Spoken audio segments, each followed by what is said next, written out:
Hello everyone, good morning to all of you. आज की class में आपका फिर से स्वागत है।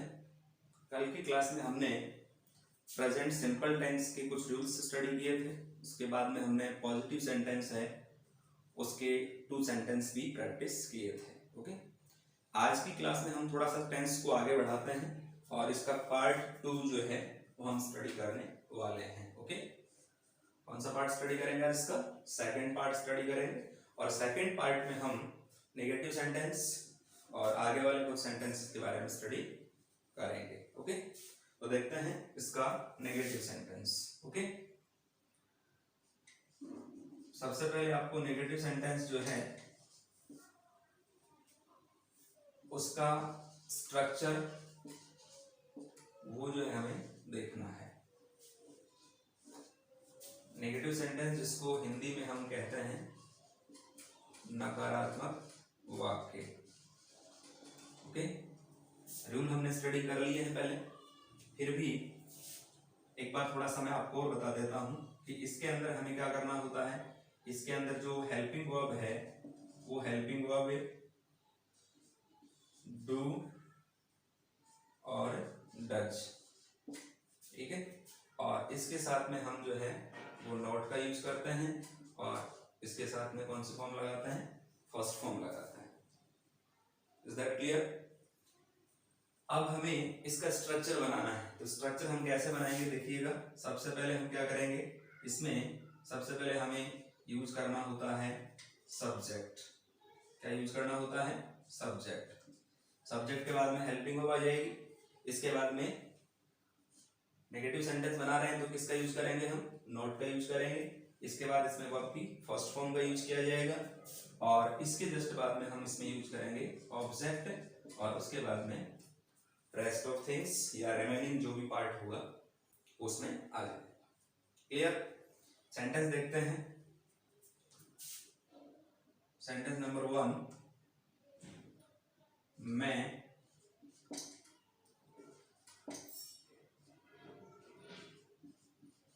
अंग्रेजी पढ़ाता। ओके, मैं अंग्रेजी पढ़ाता। इस सेंटेंस को हमें ट्रांसलेट करना है इंग्लिश में। तो फर्स्ट ऑफ ऑल हमें क्या देखना है कि इसका पर्सन कौन सा है या फिर सब्जेक्ट कौन सा है। तो यहाँ पर हम पर्सन की बात करें तो ये पर्सन कौन सा हो गया?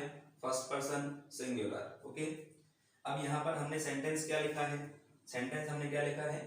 सिंपल सेंटेंस लिखा है। हमें सेंटेंस कौन सा बनाना है? इसको हमें नेगेटिव बनाना है, ठीक है ना। तो नेगेटिव बनाएंगे तो क्या करेंगे, यहाँ पर हम नोट लगा देंगे। कहने का मतलब नहीं लगा देंगे। मैं अंग्रेजी नहीं पढ़ाता हूँ। ओके, तो हमारा सेंटेंस क्या बन गया? नेगेटिव बन गया। ओके, अब हम इसका ट्रांसलेट करेंगे तो कैसे करेंगे? आई कौन सा पर्सन हो गया? First person singular. इसके साथ में हेल्पिंग कौन सी आती है? कल के रूल्स में हमने स्टडी किया था। तो इसमें हेल्पिंग वर्ब आ जाएगी हमारी डू। कौन सी आ जाएगी? डू। और डू के साथ में क्या लग जाएगा? नॉट। और नॉट के साथ में क्या लग जाएगा उसके बाद में? अकॉर्डिंग टू स्ट्रक्चर वर्ब की फर्स्ट फॉर्म। वर्ब की फर्स्ट फॉर्म क्या है? पढ़ाना। पढ़ाने को कहते हैं टीच। क्या कहते हैं? टीच। ओके, क्या नहीं पढ़ाता हूं मैं? अंग्रेजी नहीं पढ़ाता हूं, ठीक है। तो I do not teach English. I do not teach English. अब हमारे पास में रिमेनिंग पार्ट कुछ नहीं है, इसलिए हम लास्ट में क्या लगा देंगे? फुल स्टॉप लगा देंगे, ठीक है। तो आई होप ये सेंटेंस आपको अच्छी तरह से क्लियर हो गया होगा। तो हमें इस तरह से जो है 1 बाय 1 करके और सेंटेंस का क्या करना है? ट्रांसलेशन करना है, ठीक है। एक सेंटेंस और देखते हैं। सेंटेंस नंबर 2, वह हमेशा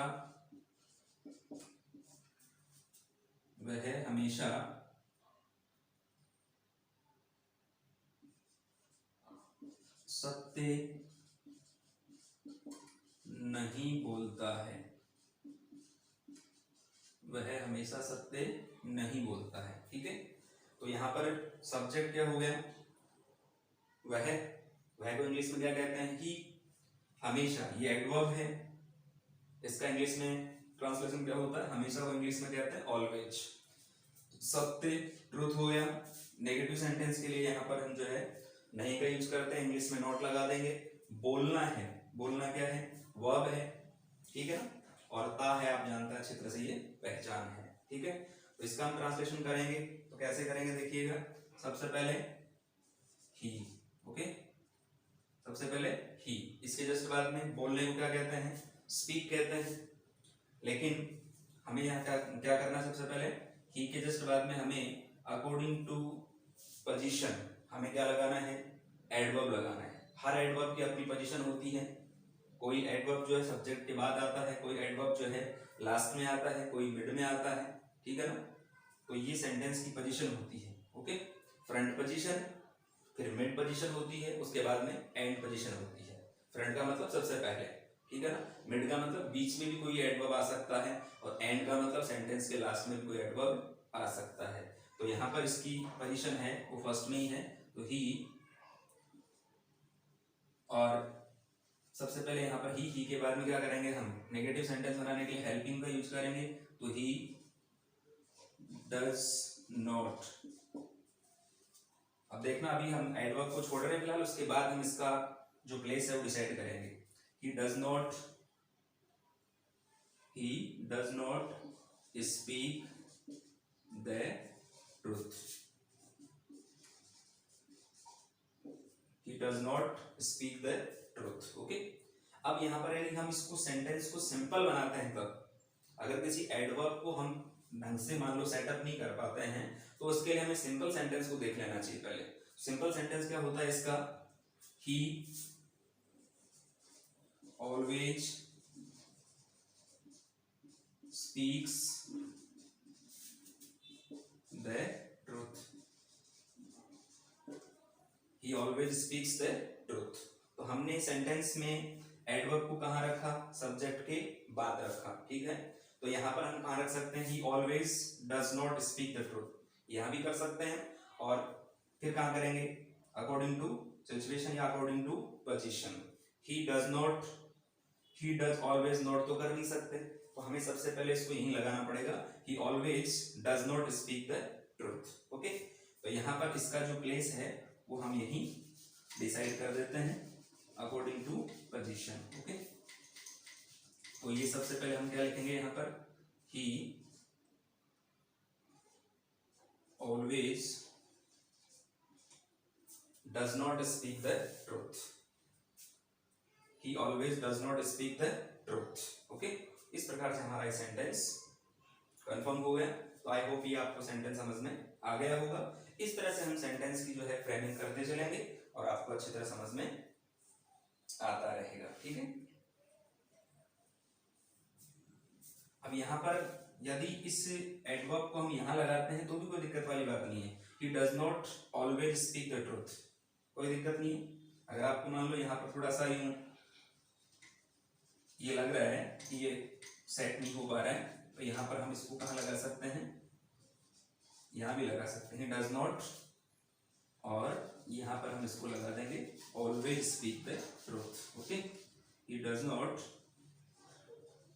always speak the truth, okay. कई बार ये देखने में आता है सेंटेंस की फ्रेमिंग के अकॉर्डिंग कि नोट हमेशा जो है थर्ड नंबर पे आया करता है। तो यहाँ पर देखो he does not third number पे नोट है ना, तो इसके अकॉर्डिंग हम जो है ऑलवेज को यहाँ पर सेट कर सकते हैं। सिंपल सेंटेंस में ऑलवेज है वो सब्जेक्ट के तुरंत बाद डेफिनेटली आ जाता है, और यहाँ पर थोड़ा सा इसका प्लेस चेंज हो जाता है। सेंटेंस हमारा क्या बन गया, he does not always speak the truth. Is that clear?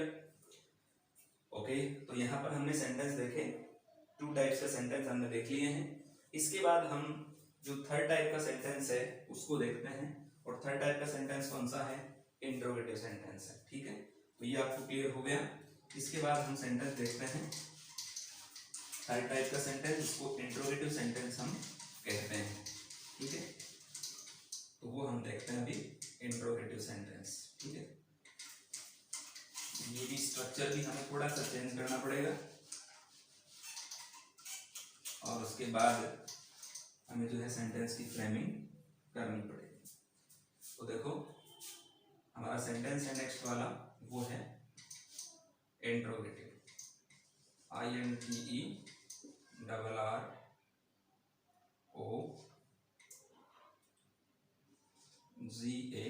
INTERROGATIV, ठीक है, जिसको हम हिंदी में क्या कहते हैं, प्रश्नवाचक वाक्य, ठीक है। इसका जो स्ट्रक्चर होता है वो ये होता है, सबसे पहले हेल्पिंग वर्ब आ जाएगी। हेल्पिंग वर्ब कौन कौन सी हैं, डू और डज। इसके बाद में आ जाएगा सब्जेक्ट, सब्जेक्ट के बाद में वर्ब की फर्स्ट फॉर्म, फर्स्ट फॉर्म के बाद में ऑब्जेक्ट, उसके बाद में रिमेनिंग थिंग्स और लास्ट में क्वेश्चन मार्क। एक तो ये बनेगा। दूसरा जो सेंटेंस है वो बनेगा WH वर्ड, ठीक है। WH वर्ड के बाद में हेल्पिंग वर्ब, हेल्पिंग वर्ब कौन कौन सी हैं, डू और डज। इसके बाद में सब्जेक्ट आ गया, सब्जेक्ट के बाद में वर्ब की फर्स्ट फॉर्म, फर्स्ट फॉर्म के बाद में ऑब्जेक्ट और उसके बाद में आर और लास्ट में क्वेश्चन मार्क। ओके, इस प्रकार से हमारे स्ट्रक्चर फ्रेम किए जाते हैं और इन्हीं स्ट्रक्चर के अकॉर्डिंग जो है वो हमें क्या करना पड़ता है, सेंटेंस का ट्रांसलेशन करना होता है। सेंटेंस देखिएगा, एग्जाम्पल नंबर 1,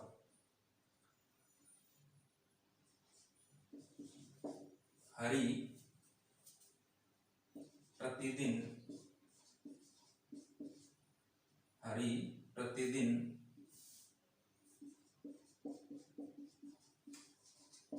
सब्जियां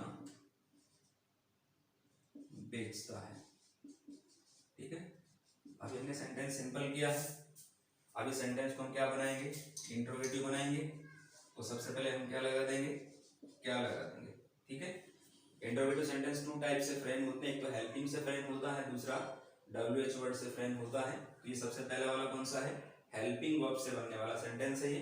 क्या हरि प्रतिदिन सब्जियां बेचता है, तो लास्ट में हम क्या लगा देंगे, यहाँ पर क्वेश्चन मार्क लगा देंगे, ठीक है। तो क्या आते ही हमें सब्जेक्ट के अकॉर्डिंग यहाँ पर हेल्पिंग का यूज करना है। सब्जेक्ट है सिंगुलर, सिंगुलर सब्जेक्ट के अकॉर्डिंग हमें हेल्पिंग वर्ब कौन सी लगानी है, डज लगानी, ठीक है, डज। उसके बाद में हरि, बेचने को कहते हैं क्या, सेल। तो डज हरि सेल, क्या बेचता है, vegetables. Does Hari sell vegetables. और ये हो गया हमारा एडवर्ब। तो एडवर्ब क्या हो जाएगा, प्रतिदिन का मतलब every day. Is that clear, sentence frame हो गया। अकॉर्डिंग टू स्ट्रक्चर देख लो, यहाँ पर सबसे पहले हेल्पिंग वर्ब, हेल्पिंग वर्ब जो है सब्जेक्ट के अकॉर्डिंग आ गई क्या, डज। इसके बाद में क्या हो गया, सब्जेक्ट हो गया यहाँ पर हेल्पिंग सब्जेक्ट, और उसके जस्ट बाद में वर्ब की फर्स्ट फॉर्म सेल, और ये हो गया अपना ऑब्जेक्ट। ऑब्जेक्ट के बाद में एडवर्ब आ जाएगा, लास्ट में क्वेश्चन मार्क हम फ्रेम कर देंगे या लगा देंगे। इस तरह से हम सेंटेंस की फ्रेमिंग करते हैं। यदि इसी सेंटेंस को हम बनाते हैं इंट्रोगेटिव किससे, WH वर्ड से, तो सेंटेंस कैसे बन जाएगा, सेंटेंस ऐसे बन जाएगा, हरि प्रतिदिन, हरि प्रतिदिन सब्जियां कहाँ बेचता है। क्या हो जाएगा, हरि प्रतिदिन सब्जियां कहाँ बेचता है, ठीक है ना। तो ये अगर हम इसको सेंटेंस को फ्रेमिंग करेंगे तो सेंटेंस में नॉर्मल जो है वो हमें चेंज करना होगा। और नॉर्मल चेंज कौन सा करना होगा, केवल और केवल एक WH वर्ड जो है उसको हमें लगाना है, इसके अलावा हमें कोई भी चीज चेंज नहीं करनी है। इसका ट्रांसलेशन देखिए आप, सबसे पहले हमें क्या करना है, WH वर्ड को यूज करना है। WH वर्ड क्या है, कहाँ। कहाँ को इंग्लिश में क्या कहते हैं, वेयर कहते हैं, ठीक है। तो वेयर, उसके बाद में देखो अकॉर्डिंग टू स्ट्रक्चर यहाँ पर हेल्पिंग वर्ब, तो हेल्पिंग वर्ब सब्जेक्ट के अकॉर्डिंग क्या लग जाएगी, does. Where does Hari sell vegetables, where does Hari sell vegetables every day, okay. Last में क्वेश्चन मार्क लगा देंगे, ठीक है। इस प्रकार से हम सेंटेंस की फ्रेमिंग करते हैं WH वर्ड से। अगला हमारा जो सेंटेंस है वो इंट्रोगेटिव नेगेटिव है, तो उसमें माइनर चेंज करना है, इसी में हम चेंज करेंगे और आपको अच्छी तरह से क्लियर भी हो जाएगा। कोई टेंशन वाली बात नहीं, इसमें इंट्रोगेटिव सेंटेंस बहुत इजी है। इंट्रोगेटिव नेगेटिव जो है वो इसमें हम नोट लगाते हैं, इंट्रोगेटिव नेगेटिव सेंटेंस हमारा बन जाएगा। ठीक है, तो ये आपको अच्छी तरह से क्लियर हो गया। इसका मतलब नेक्स्ट वाला सेंटेंस भी आपको इजीली आ जाएगा। क्या करेंगे चेंज, देखो चेंज ये करेंगे हम सब्जेक्ट के बाद में नोट लगा देंगे, ठीक है ना, दोनों में क्या करेंगे, सब्जेक्ट के बाद नोट लगा देंगे, सेंटेंस हमारा क्या बन जाएगा, यहाँ पर स्ट्रक्चर चेंज हो जाएगा, यहाँ सब्जेक्ट के बाद क्या लग जाएगा, नोट, और यहाँ पर भी सब्जेक्ट के बाद नोट, और इसमें क्या हरी प्रतिदिन सब्जियां नहीं बेचता है, तो क्या हो जाएगा, does Hari not sell, is that clear. इसमें क्या हो जाएगा, हरी प्रतिदिन सब्जियां क्यों नहीं बेचता है या फिर कहाँ नहीं बेचता है, ठीक है ना, ये भी हो सकता है। तो सेंटेंस में चेंज क्या हो जाएगा थोड़ा सा, where does Hari not sell, where does Hari not sell, तो यहाँ पर सब्जेक्ट के तुरंत बाद क्या लगा देंगे हम, नोट का यूज कर देंगे, और नोट का यूज करते हमारा सेंटेंस नेक्स्ट वाला फ्रेम हो जाएगा। ठीक है, तो ये हमें थोड़ा सा ध्यान रखने की आवश्यकता है, उसके बाद हमारे सेंटेंस फ्रेमिंग में कोई प्रॉब्लम नहीं आएगी। ठीक है, तो आई होप ये सेंटेंस आपको अच्छी तरह से क्लियर हो गए हैं।